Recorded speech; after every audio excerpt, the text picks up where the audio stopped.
Whatever you are going to is behind God. The future is unreleased destiny. Your future is not ahead of you, but is trapped within you. God is more committed to your success than you are. You are not free until your past has no effect on your future. Your destiny is chosen by God. Your future is certain. Whether you arrive there is up to you. I will succeed this year. I will. God places the future of everything in itself. Only those who dare to fail greatly can ever achieve greatly. This is a resource of the Myles Munroe Leadership Mentorship Program, designed to supplement your personal development. Listen, consider, and apply the principles in this session.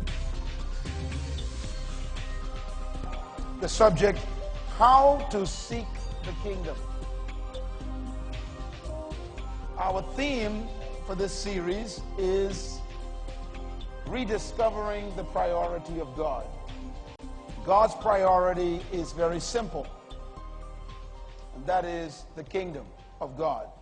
We're going to be dealing with the practical approach to seeking or pursuing the kingdom. If I told you to do something but didn't tell you how to do it, then my instructions would probably be deficient. So when Jesus made the declaration of God's priority, which was to seek ye first the kingdom, I am sure he intended for us to know how to do that. And I want to begin by reminding us of the priority of priority. Why are we dealing with the subject of priority? The greatest challenge in life on earth is the complicated daily demand of choosing among competing alternatives for our limited time. I want you to read that sentence as you write it down. This, to me, is the greatest challenge on earth. And that is dealing with the competing demands of alternatives that are vying for our time every day. Every morning you get up, you have to decide which clothes to put on from that closet. Sometimes, for some of you, that takes all night, because you got one dress or suit competing with the other. Then you move down to the shoe. That's another 25, 30 minutes. Which one do I wear? Because you got too many. I asked my friend Mike Murdoch one time, we were doing a conference together. I said, man, you wear black all the time. Why do you wear black all the time? He said, I get ready faster. All my suits are black. All my shoes are black. So when I go to the closet, I don't waste my time trying to decide what to put on. I just grab a suit. It's black. But there are so many other more important issues that compete for our time. Which route do we drive to work this morning? Some of you ain't got no other route except the one you use. What meeting do I go to? What invitation do I accept? What do I do with my holiday? Where do I go on vacation? There's a constant demand competing for our time. I want you to write this next statement down, which I think will help you, because that's the secret to my life, and that is, life was designed to be simple, not complicated. God intended life to be very simple. But for most people, just Deciding what to do in one day is complicated. The third point I want to give you is my solution to the problem, and that is the key to simplifying your life is prioritization. The key to simplifying your life is prioritization.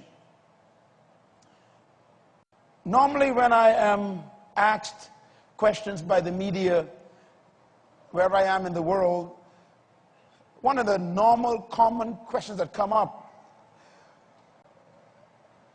in their interview with me, because I think some of them see my life and they see me involved in a lot of things, and they're trying to figure out, how do you become balanced in your life?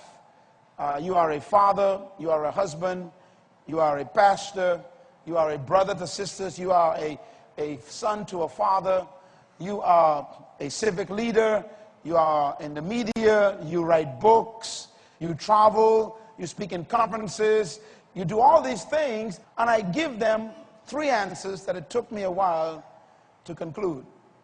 I'll give it to you. My secret to balance. Number 1, prioritize. Number 2, organize. And number 3, discipline. That's how I successfully handle the pressure of competing alternatives. I'll repeat it. And if you want to be successful, you have to do this.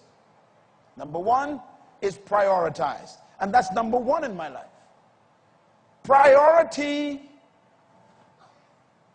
protects you from doing everything. The second is organize. Once you set your priorities, that means the list of things that are important and valuable to you, then you have to organize them properly in the right sequence so that first is first. First things first. Organization of your priorities are important. For example, you may have priority as God, family, worship, job, business, got this list. But you might put business before God and spend more time in your business than you spend with God. So even though you get your priority, the order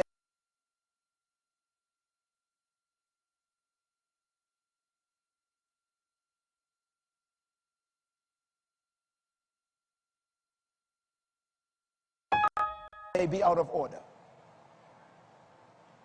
So the second one is important. You got to organize your priorities.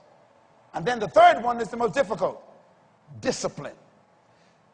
Discipline means that once you set your priorities, then you've got to discipline yourself to keep each one of them in order. And by the way, the word discipline, you might want to write it down. It means self-imposed restrictions.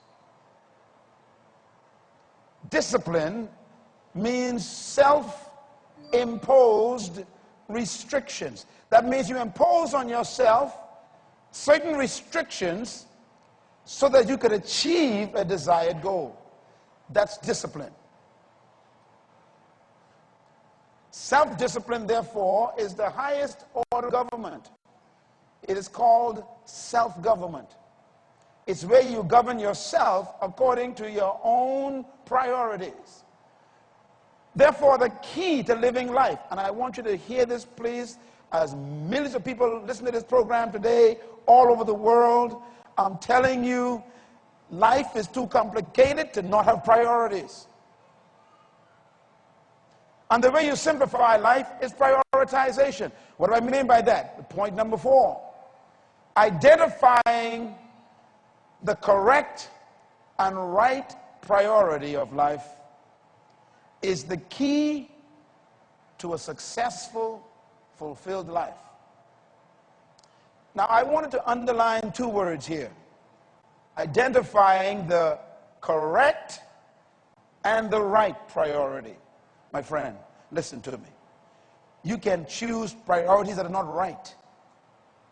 For example, the drug dealer's priority today, first thing, is to distribute drugs, kill some kids. That's his priority. Is it the right priority for our nation? A thief's priority is to get into your house by all means. That's a priority to a thief. Is that the correct priority for building our social structure as a country? In other words, your priorities are not just important because they are priorities. You've got to question yourself, are these the correct priorities? And have I chosen the right priorities? Some people's priorities, whatever you are going to is behind God. The future